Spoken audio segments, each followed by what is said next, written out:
একটা মানুষের, ঠিক আছে, একটা সহ্য সীমা আছে মানুষের। সবকিছু একটা আছে না যে ধৈর্য, যে এই পর্যন্ত মানুষ ধৈর্য ধরে, তার একটা পর্যায়ে চলে গেলে মানুষ আর সেই ধৈর্যটা ধরতে পারে না। যেটা হয়েছে যে বিশ্বাস করো, তোমরা যারা কমেন্ট করছো না যে এই বিয়েটা প্র্যাঙ্ক, আমি মনে করছি হয়তো ওরা আমার সাথে প্র্যাঙ্ক করতেছে, কারণ অরিনকে আমি আগে থেকে চিনি।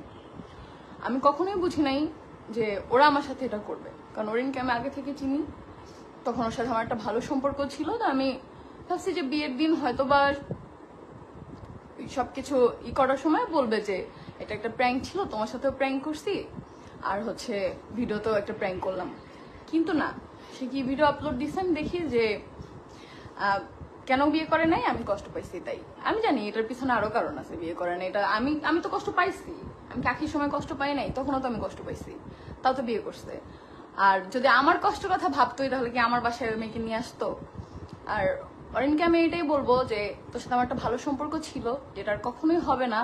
তুই কেন আসছিলি বা কি আমি জানি না, বাট তুই না আসলে কি অন্য কেউ আসতো, এখানে তোরে আমি কিছু বলবো না। তুই না আসলে অন্য কেউ আসতো, এটাই স্বাভাবিক। আল্লাহ আপনাকে ধৈর্য দিক।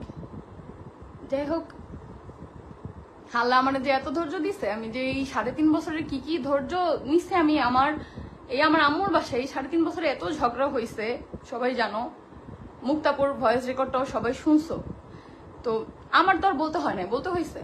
আমার তো কিছু বলতে হয়নি, কারণ সত্য কখনো চাপা থাকে নাই। আমি কি কিছু বলছি নিজে থেকে? বলিনি। সত্য